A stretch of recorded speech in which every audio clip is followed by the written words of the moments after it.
Hello YouTube. I want to go over my beveling jig here I made. I watched a lot of videos online, different beveling jigs, and I combined several of them into one. No welding, that's a big thing I've seen. A lot of them either had a lot of machining that you'd have to have machines for, and skill and capability that a lot of people don't have, or welding machine. And again, a lot of people don't have that. I do, but I didn't want to weld it. I made it to go on my 2x72 Grizzly here. It sits square with the belt. Turnbuckle here to adjust the angle that I want to grind at. Pretty simple list of material needed for this project. It was a 4-inch stainless steel hinge. It's all stainless and aluminum, so it won't rust on you. There's the hinge. I actually had to cut a piece. Each side I cut a 1/2 inch off to accept the screws, the bolts on the for the aluminum front pieces, which I actually tapped and added so it's all nice and flush. And both sides, 1/2 inch taken off both sides. These are the 6x32 taps. Got a box of those screws for like $4. They were machine flat bolts, Phillips head. Countersunk them in there so they're nice and flush with the outside. I did an 8-inch bottom piece with a 6-inch top piece, just in case you're doing longer blades. You have enough room to fit them on there. And again, these are bolted on. You can change them out. You can make longer, you can make shorter, you can do one, whatever you want to do. I tried to put a magnet in here. It didn't work out so good. The magnet doesn't work, so what I did is I did 6x32 bolts here, and they adjust out, in and out. And I use those for the stops, for the rest for the blade itself.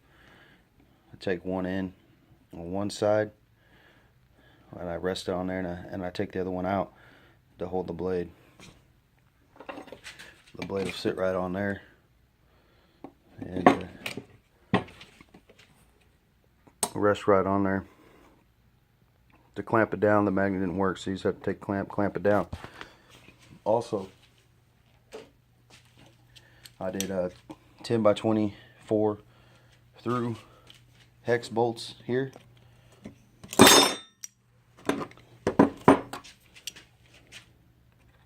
Those hold the middle of the blade, so you just got to pop them out. There's one already out right here, and those will hold the middle of the blade. Just keep it back far enough that your belt doesn't hit it. That way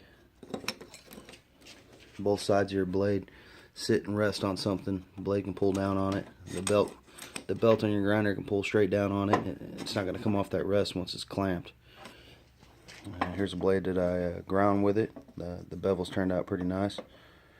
I just got my heat treat. Haven't finished cleaning it up, so.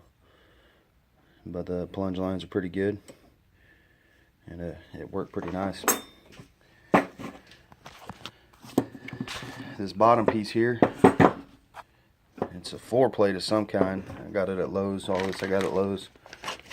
I don't really know what it's called. I looked it up, can't figure it out. Just walking by and I seen it on the shelf. I thought, well, that'll work pretty good. And actually it works excellent. Put a piece of 2x4 for the handle. Screw down the back of the turnbuckle. As you can see, when I adjust the turnbuckle, it moves in, and then it moves out.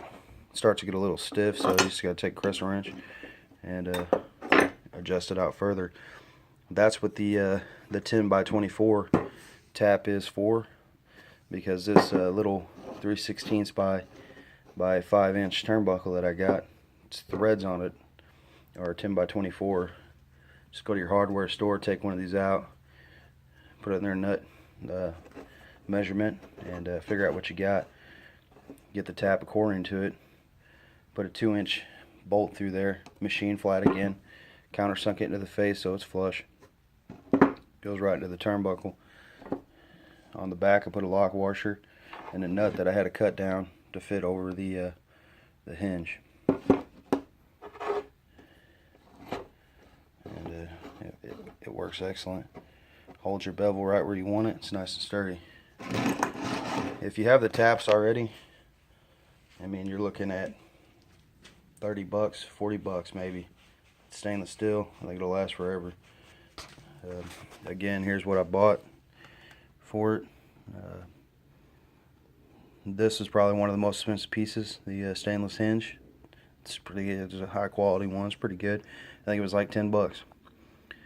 The base plate was a couple dollars. Sure, came with two of them. Really don't know what it was called. The aluminum flat, I think it was about 8 bucks. 4-foot piece. Still got plenty left over. Could make another one if I wanted to. And I do not want to. It's a pain in the ass, all the tapping. Turnbuckles like 3 bucks. All the taps, I had several of them already, but I broke several doing this. I'm not very gentle, I guess you would say. I broke several. I hate tapping. And screws, just a few bucks here and there all the way through. Drill bits to match. I'd say about 30 bucks and you're good. Let me go ahead and put it on there and let you see.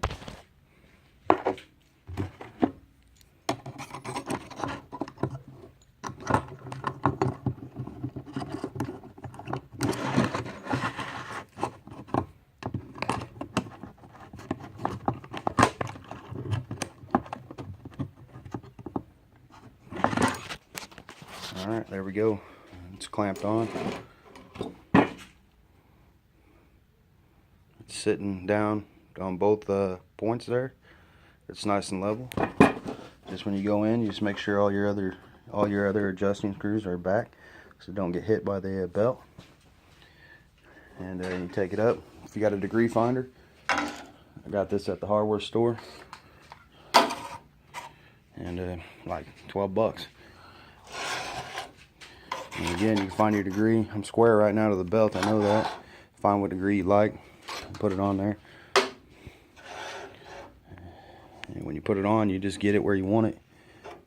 Which again, I'm just finishing this blade, so it's all stainless.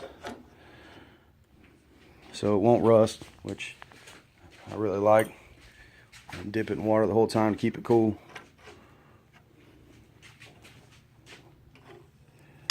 You can see it there, just adjusting out real easy.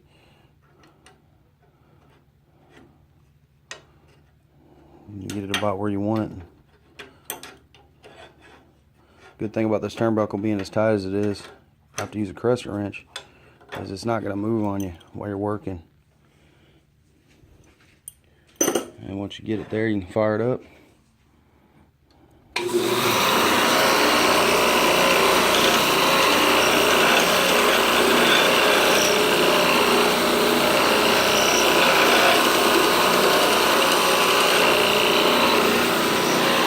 Pretty much started cleaning up that edge.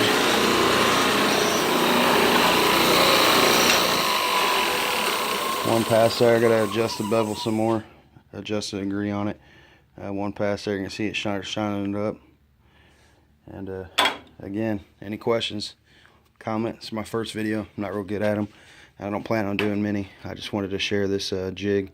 It's one of the biggest pains is getting a good grind line. I don't know how people do it by hand. I can't do it by hand, there's no way.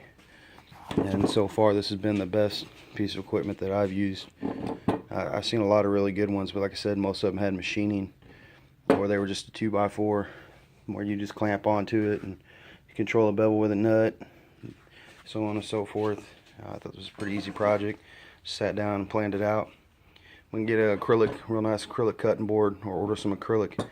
And I want to tap from the bottom, put a piece of acrylic on there, and also put a piece of acrylic on my stand. It slides a lot easier.